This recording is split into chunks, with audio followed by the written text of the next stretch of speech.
राज्य आंध्र प्रदेश का तिरुपति बालाजी मंदिर, जिसे दुनिया का सबसे अमीर मंदिर माना जाता है। इस मंदिर में हर महीने 300 से 400 करोड़ रुपए का दान आता है और इस मंदिर की कुल संपत्ति 2.5 लाख करोड़ रुपए है, जो दुनिया के कई देशों के बजट से भी कहीं ज्यादा है। मंदिर के पास 11 टन से अधिक सोना जमा है, जिसमें 1000 किलोग्राम का स्वर्ण मुकुट, 2.5 टन का सोने का कवच और हजारों सोने के आभूषण शामिल हैं।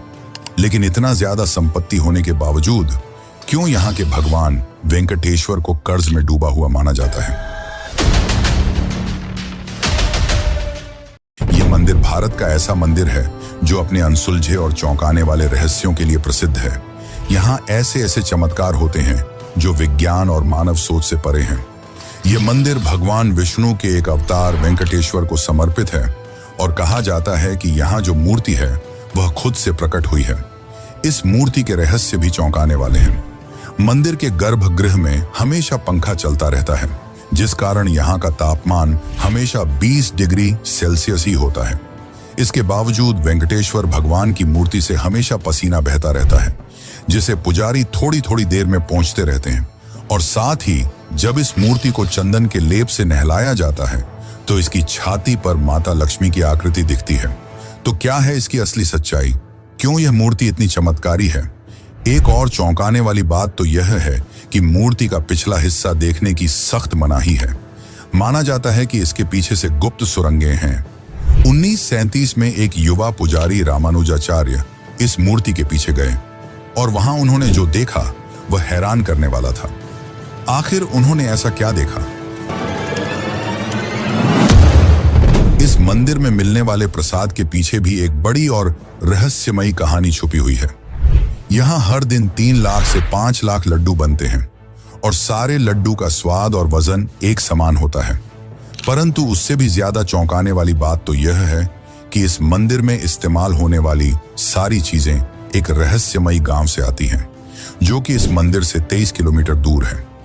लेकिन आज तक इस गांव में कोई नहीं जा पाया। आखिर इसके पीछे क्या रहस्य है? इस मंदिर में भगवान वेंकटेश्वर की मूर्ति के सामने एक दीपक 1000 वर्षों से जल रहा है, वह भी बिना तेल और बाती के। आखिर यह कैसे संभव है और किसने इस दीपक को जलाया? आगे जब मैं इस दीपक की सच्चाई बताऊंगा तो आप भी हैरान रह जाएंगे। अगर आप इस मंदिर में जाएंगे तो आपको एक प्रथा देखने को मिलेगी, वह है केश दान करने की। इस मंदिर में हर दिन हजारों श्रद्धालु अपने केश दान करते हैं, पर आखिर ऐसा क्यों? और चौंकाने वाली बात तो यह है कि वेंकटेश्वर भगवान की मूर्ति में लगा हुआ बाल असली है और कई हजार साल पुराना है। यह बाल न तो झड़ता है और न उलझता है। क्या यह विज्ञान है या कोई ऐसा चमत्कार जो हमारी समझ से परे है? अब सबसे मुख्य प्रश्न यह आता है कि मंदिर का निर्माण किसने और कब कराया? यह सबसे ज्यादा कठिन सवाल है जिसने इतिहासकारों को चौंका कर रख दिया है। 1987 में जब ASI यानी कि आर्कियोलॉजिकल सर्वे ऑफ इंडिया के इतिहासकारों ने इस मंदिर की उम्र पता करने के लिए कार्बन डेटिंग की, तो अचानक उनके सारे उपकरणों ने काम करना बंद कर दिया। तो क्या यह मंदिर अपने रहस्यों को सुरक्षित रखने के लिए खुद को बचाता है? इस मंदिर में की गई भविष्यवाणियां भी चौंकाने वाली हैं, जो आज सच हो रही हैं। माना जाता है कि मंदिर की कई ऐसी सच्चाइयां हैं जिन्हें आम लोगों से छिपाया जा रहा है। 2020 में नासा के प्रोजेक्ट गरुड़ के तहत तिरुपति पहाड़ियों का अध्ययन किया गया और इस विश्लेषण में उन्होंने जो पाया उसने नासा के वैज्ञानिकों को भी हैरान कर दिया। लेकिन इस रिपोर्ट को प्रकाशित करने से पहले ही बंद कर दिया गया। आखिर ऐसा क्या था उस रिपोर्ट में साल 2035 को लेकर जिसने सबको चौंका दिया? इस मंदिर के पास 11 टन से अधिक सोना है और वेंकटेश्वर भगवान की मूर्ति को पहनाया गया मुकुट ही 1000 किलोग्राम का है। लेकिन रहस्यमयी है इस मुकुट में लगी कृष्ण मणि, जो कि कोहिनूर से भी कहीं ज्यादा महंगी है। आखिर क्या है इस मणि की सच्चाई? क्या यह वही मणि है जिसका जिक्र विष्णु पुराण में कौस्तुभ मणि के रूप में किया गया है? ऐसे न जाने और भी कितने रहस्य हैं जो आपके कल्पना से कहीं परे हैं। लेकिन आज की इस डॉक्यूमेंट्री में हम आपको उन सारे रहस्यों की सच्चाई बताने वाले हैं जो कि आपको न ही किसी किताब में मिलेगी और न ही इंटरनेट पर। इस डॉक्यूमेंट्री में हम उतरेंगे इतिहास के उन अंधेरे कुओं में जिसका रहस्य आप सबसे छिपाया गया है। लेकिन उससे पहले अगर चैनल पर नए हैं तो वीडियो को लाइक करके चैनल को सब्सक्राइब जरूर कर लें। यह आपके लिए तो फ्री है, पर इससे हमारी काफी मदद हो जाती है। तो चलिए अब चलते हैं तिरुपति बालाजी की रहस्यमयी यात्रा पर। बोलिए जय तिरुपति बालाजी।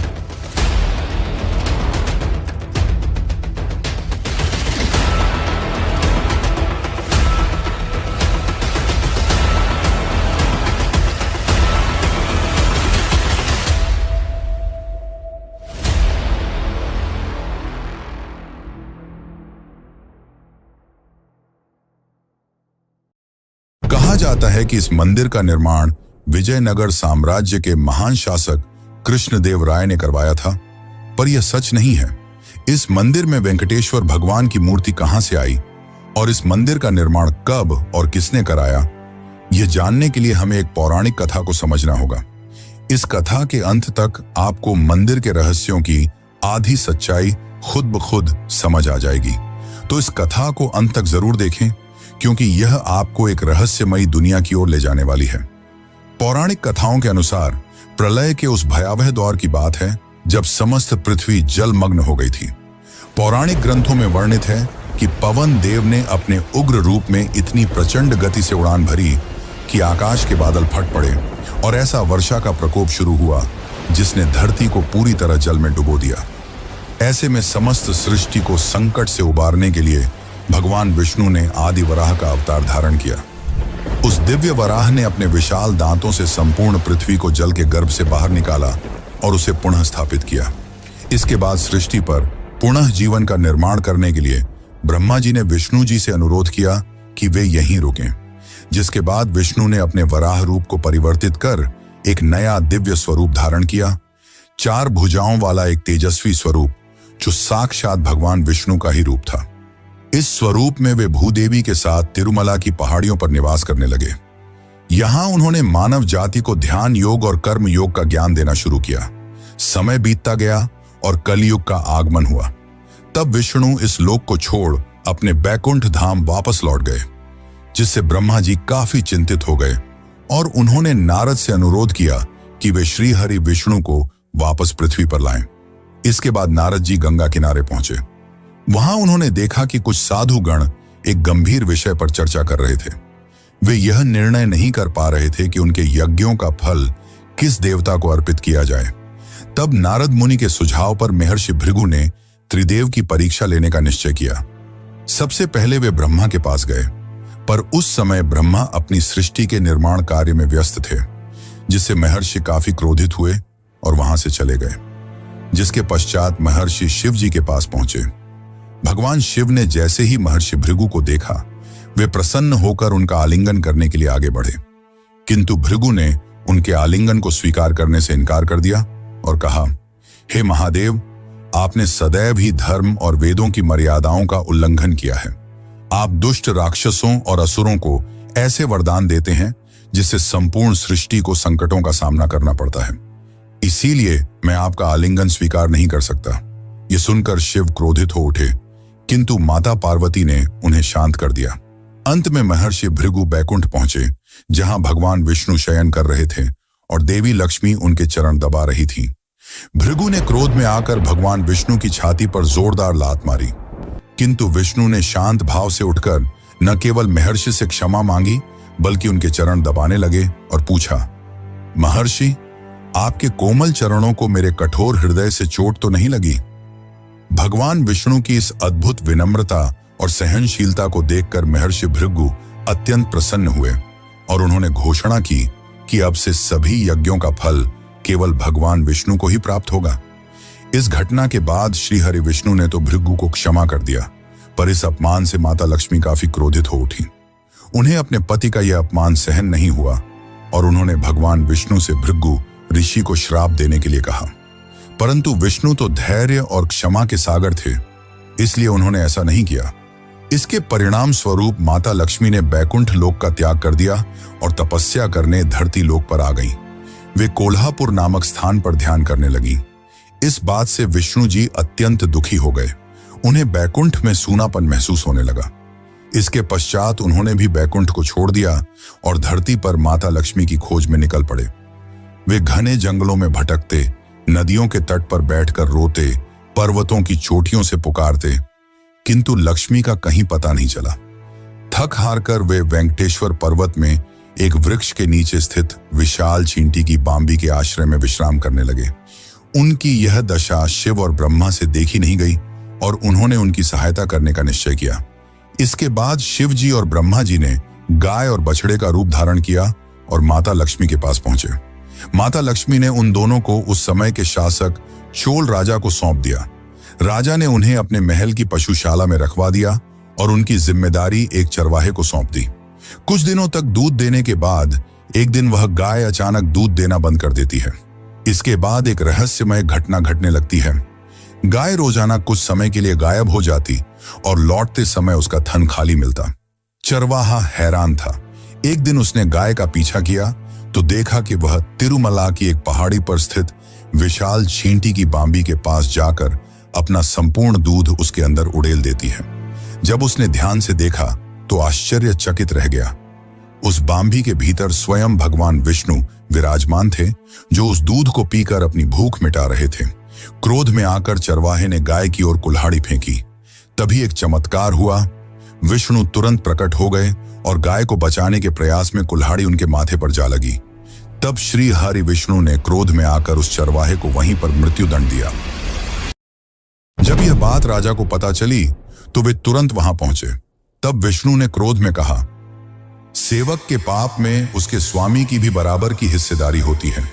इस कारण मैं तुम्हें श्राप देता हूं कि तुम अपना बचा हुआ जीवन राक्षस की भांति व्यतीत करोगे। इस श्राप को सुनकर राजा अत्यंत भयभीत हो गए और उन्होंने विष्णु जी से क्षमा याचना की। तब विष्णु जी का क्रोध शांत हुआ और उन्होंने राजा को वरदान देते हुए कहा, हे राजन, तुम्हारा अगला जन्म आकाश राजा के रूप में होगा। तुम्हारी एक पुत्री होगी जिसका नाम पद्मावती होगा और उसका विवाह मेरे वेंकटेश्वर स्वरूप से होगा। फिर राजा चोल का आकाश राजा के रूप में पुनर्जन्म हुआ और उनके घर पद्मावती नाम की एक सुंदर कन्या का जन्म हुआ। और उसी वक्त भगवान विष्णु ने भी वकुला नामक साध्वी के घर श्रीनिवास रूप में जन्म लिया, जो कि गरीब परिवार से आते थे। अब धीरे धीरे दोनों की उम्र बढ़ने लगी और देखते ही देखते वे शादी के लायक हो गए। एक दिन पद्मावती अपने कुछ सखियों के साथ वन में घूम रही थी। उसी वक्त अचानक एक गुस्से से तिलमिलाया जंगली हाथी बड़ी ही तेजी से उनकी ओर बढ़ा। वे काफी डर गईं, लेकिन तभी वहां श्रीनिवास आ पहुंचे और उसकी रक्षा की। इससे पद्मावती काफी प्रभावित हुई और दोनों ने एक ही नजर में एक दूसरे को पसंद कर लिया। ये बात पद्मावती ने अपने पिता आकाश राजा को बताई। शुरू में तो उन्होंने साफ मना कर दिया, क्योंकि श्रीनिवास काफी निर्धन परिवार से थे।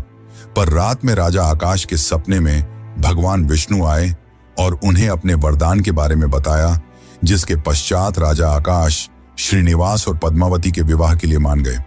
लेकिन जब दोनों का विवाह हुआ तब एक शर्त रखी गई कि वर पक्ष को वधू पक्ष को कुछ धनराशि देनी होगी। परंतु श्रीनिवास तो काफी गरीब परिवार से थे, जिस कारण उन्होंने धन के स्वामी कुबेर से कुछ धन उधार लिया और उन्होंने कुबेर से यह वादा किया कि वह यह धन कलयुग के अंत तक चुका देंगे। और इसी कारण आज भी श्री वेंकटेश्वर को कर्ज में डूबा हुआ माना जाता है और यहाँ आने वाले श्रद्धालु अपनी कमाई का कुछ हिस्सा भगवान को दान करते हैं, ताकि वे उनका कर्ज जल्द से जल्द चुका सकें। आगे इस कथा के अनुसार जब श्रीनिवास और पद्मावती का विवाह हो जाता है, तब इस बात का पता मां लक्ष्मी को चलता है। वह इस बात पर विश्वास नहीं कर पा रही थी कि उनके स्वामी ने किसी और कन्या के साथ विवाह कर लिया है, जिसके पश्चात पद्मावती और माता लक्ष्मी में विवाद हो गया।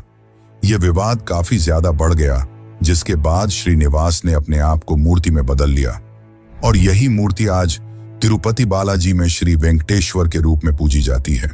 माना जाता है कि अपने पति को मूर्ति में परिवर्तित होता देख माता लक्ष्मी और पद्मावती को अपनी गलती का एहसास हुआ और वे दोनों भी श्रीनिवास की मूर्ति में समा गईं, जिस कारण आज भी जब भगवान वेंकटेश्वर की मूर्ति को स्नान कराया जाता है, तब उनके सीने में माता लक्ष्मी और पद्मावती की छवि दिखती है।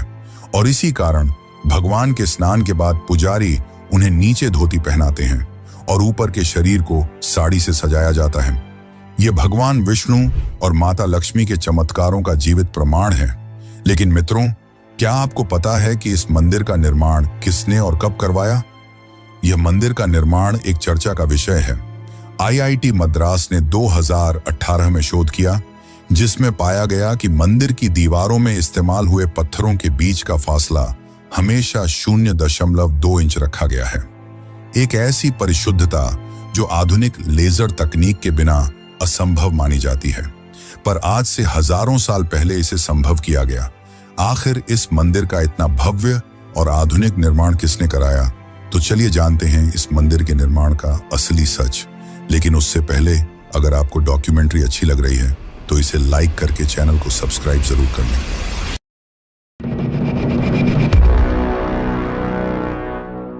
दोस्तों, आपने यह तो जान लिया कि यह मूर्ति यहां कैसे आई।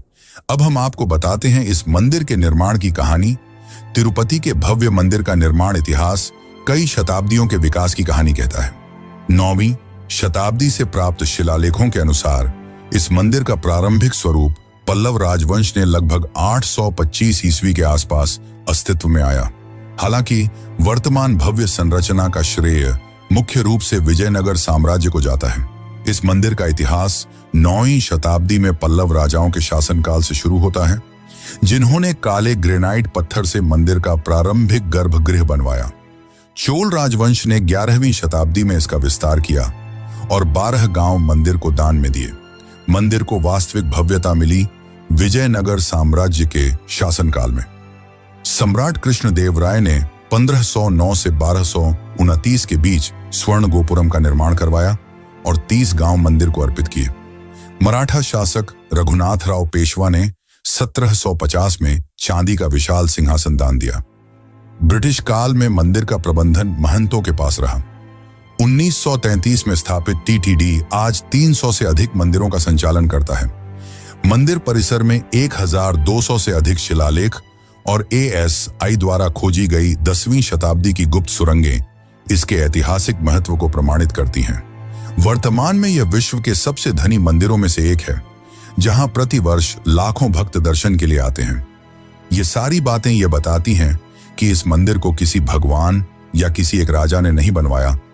इस मंदिर का निर्माण कई सालों में अनगिनत राजाओं द्वारा करवाया गया और इसके निर्माण में कई रहस्य छिपे हैं, जिसमें गुप्त सुरंगों का रहस्य सबसे खास है। माना जाता है कि यहाँ 7 गुप्त सुरंगें हैं, जिसमें से ब्रह्मास्त्र सुरंग, स्वर्ण बंदर मार्ग और काला पानी सुरंग मुख्य हैं। लेकिन इनको जानने से पहले हम मंदिर के खजाने के बारे में जानते हैं। इस मंदिर के पास 2 करोड़ 50 लाख करोड़ की संपत्ति है, जिसमें कई सारी चीजें शामिल हैं और साल भर मंदिर 2000 करोड़ से ज्यादा खर्च करता है।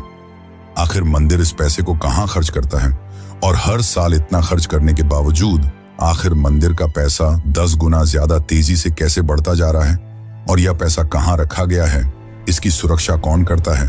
तो चलिए जानते हैं इन सभी सवालों के जवाब।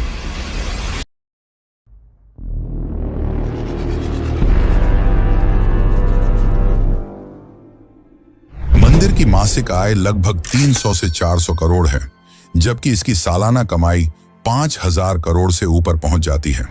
इस मंदिर के पास 11 टन से अधिक सोने का खजाना है, जिसमें 1000 किलोग्राम का मुकुट और 2.5 टन सोने का कवच है। साथ ही और भी कई सोने के आभूषण हैं। 2022 में एक भक्त ने 1000 किलो सोना दान किया, जो एक ही दिन में किसी मंदिर को मिला सबसे बड़ा दान बन गया।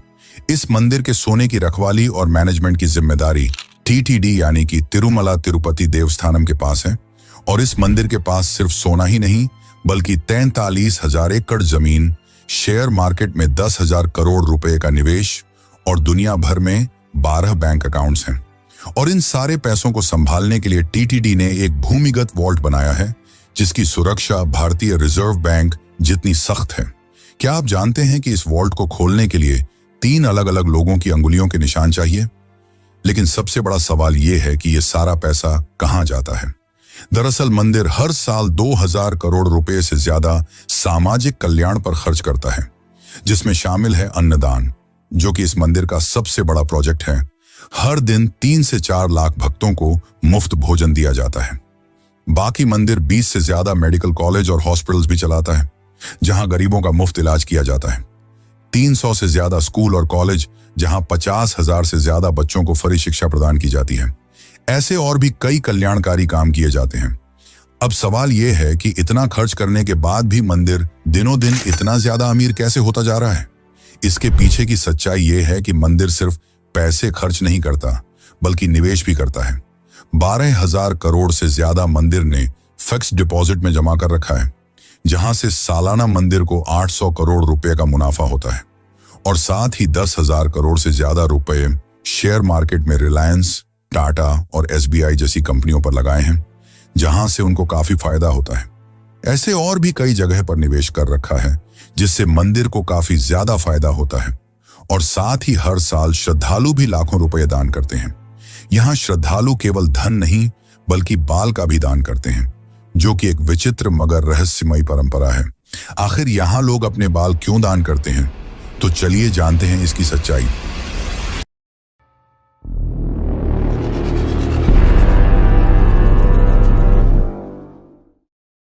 पौराणिक कथाओं के अनुसार जब उस चरवाहे ने भगवान विष्णु के सर पर कुल्हाड़ी मारी, जिससे उनके माथे में गहरी चोट आई और उनके बाल भी कट गए, और जब गंधर्व राजकुमारी नीला देवी ने यह देखा, तो उन्होंने बिना कुछ सोचे समझे अपने लंबे खूबसूरत बाल काटकर विष्णु जी के सर पर जोड़ दिए।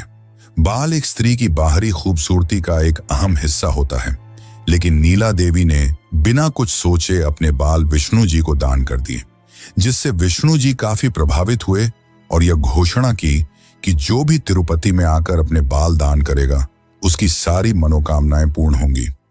इस कारण वर्ष आज भी बड़ी संख्या में भक्त यहाँ आते हैं और अपने बाल दान करते हैं। माना जाता है कि यहाँ की वेंकटेश्वर भगवान की मूर्ति में जो बाल हैं, वो नीला देवी के ही हैं, जो कि हजारों सालों से जिंदा हैं। ये ना तो झड़ते हैं और न ही उलझते हैं। जब भक्त मंदिर में केश दान करते हैं, तो यहाँ के कर्मचारी उन बालों को इकट्ठा करते हैं, फिर उन्हें धोकर और साफ करके हेयर विग्स और हेयर एक्सटेंशन बनाए जाते हैं और बाद में इन्हें बेच दिया जाता है। इन बालों को विदेशों में बेचकर मंदिर महीने के लगभग 20 लाख रुपए कमाता है, क्योंकि माना जाता है कि विदेशों में भारतीय बालों की काफी ज्यादा डिमांड है। अब हम जानने वाले हैं वो रहस्य जो विज्ञान और आपकी सोच से परे है, मूर्ति के पीछे का रहस्य। आखिर क्या है इसके पीछे, और क्या है गुप्त सुरंगों का रहस्य? तो चलिए जानते हैं। और अगर यहां तक देख ही चुके हो तो कमेंट में बालाजी महाराज की जय जरूर लिखें।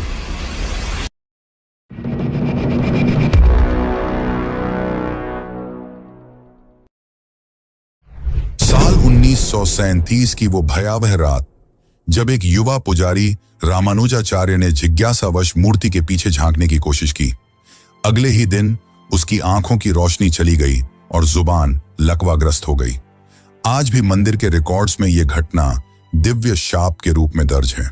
क्या यह सच में कोई अलौकिक घटना थी, या फिर मूर्ति के पीछे छुपा है कोई ऐसा रहस्य जिसे मानव आंखें नहीं देख सकती?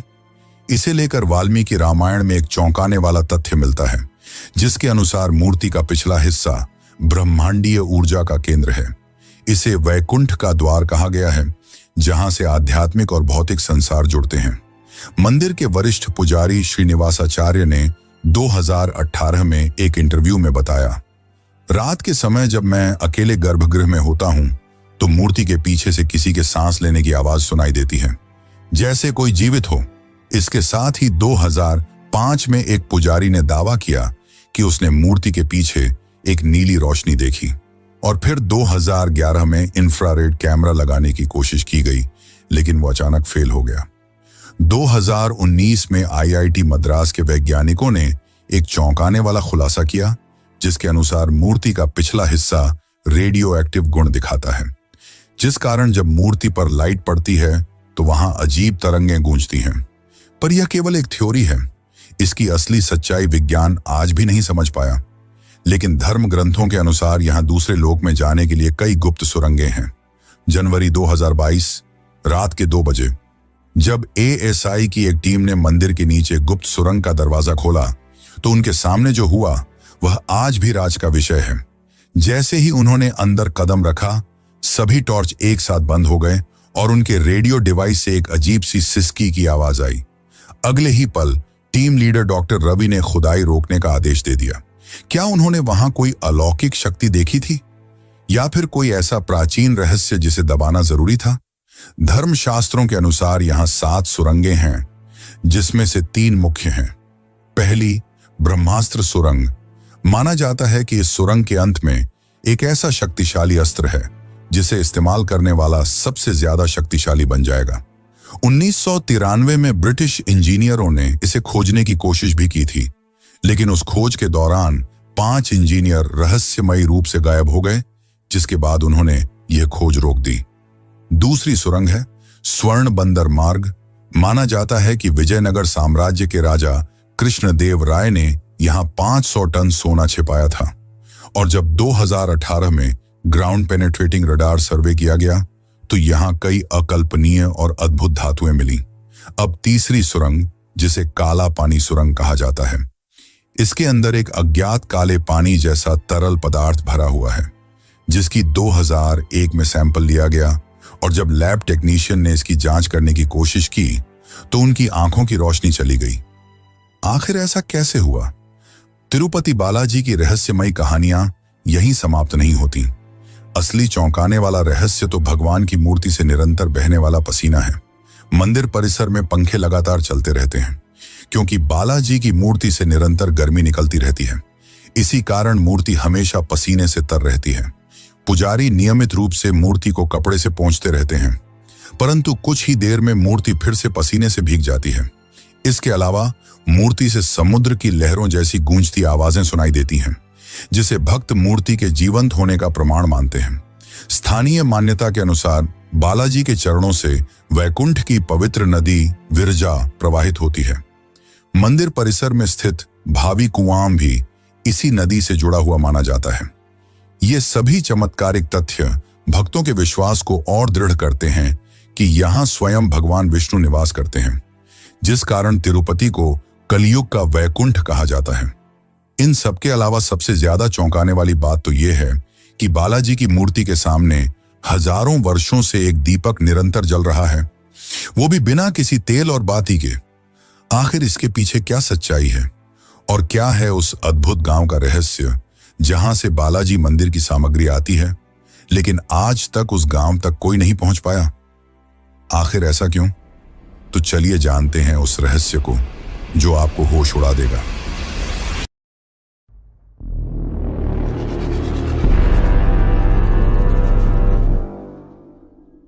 1000 साल से जल रही वो लौ जिसने वैज्ञानिकों को हैरान कर दिया है। आज से 1000 वर्ष पूर्व जब राजा कृष्णदेव राय ने पहली बार इस दीपक को जलवाया था, तब से आज तक यह एक पल के लिए भी नहीं बुझा। यह कोई मिथक नहीं, बल्कि टीटीडी के ऐतिहासिक रिकॉर्ड्स में दर्ज सच्चाई है। लेकिन सबसे चौंकाने वाला सवाल यह है, आखिर यह दीपक बिना तेल और बाती के कैसे जलता है? 2017 में डीआरडीओ की एक टीम ने इसकी रिसर्च की तो पाया कि यह दीपक एक अमृत तुल्य नामक तेल से जलता है, जो हिमालय की जड़ी बूटी से बनाया जाता है, और इसकी बाती देवदार वृक्ष की छाल से बनी है, जो हजारों वर्षों तक नहीं जलती बल्कि धीरे धीरे रूपांतरित होती है। साथ ही वैज्ञानिकों ने बताया कि गर्भगृह की वेंटिलेशन सिस्टम इतनी परफेक्ट है कि हवा का प्रवाह दीपक को हमेशा जलाए रखता है। क्या यह भगवान की लीला है या फिर प्राचीन भारत की कोई दिव्य तकनीक जिसे आज भुला दिया गया है? कहा जाता है कि इस मंदिर में चढ़ने वाली हर एक चीज, चाहे वह दूध हो, फूल हो या कुछ और, वह मंदिर से 23 किलोमीटर दूर स्थित एक गांव से आती है। लेकिन ना तो आज तक किसी ने इस गांव का नाम सुना है और ना ही इसे कोई ढूंढ पाया है। इस गांव को खोजने का प्रयास बहुत से लोगों ने किया है, लेकिन यह आज तक एक रहस्य ही बना हुआ है। इस मंदिर से जुड़ी कई खतरनाक भविष्यवाणियां हैं जिन्हें नासा ने भी सच माना है। तो आखिर वह भयावह भविष्यवाणी क्या है जिसने नासा को भी चौंका कर रख दिया? लेकिन उससे पहले हम यहां बनने वाले प्रसाद की बात करते हैं, जो आज भी चर्चा का विषय है कि कैसे सभी लड्डुओं का वजन और स्वाद एक जैसा होता है।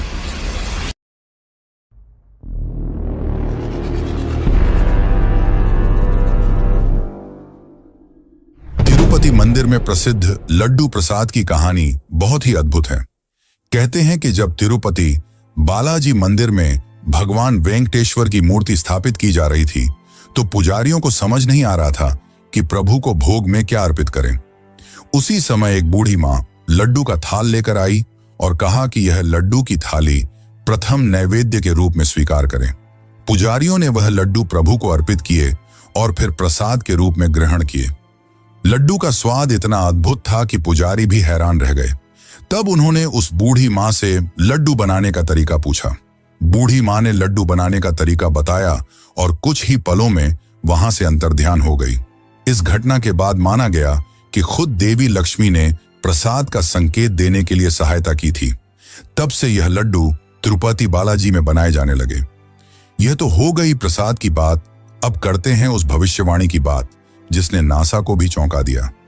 भविष्य पुराण के अनुसार जब कलयुग अपने चरम पर होगा, तब तिरुपति की पहाड़ियों से एक विचित्र प्रकाश निकलेगा और भगवान वेंकटेश्वर की मूर्ति अपना रूप बदल लेगी। 2018 की नासा की गोपनीय रिपोर्ट में पाया गया कि तिरुपति पर्वत के नीचे एक अज्ञात ऊर्जा स्रोत सक्रिय हो रहा है, जो हर साल 0.3% की दर से बढ़ रहा है।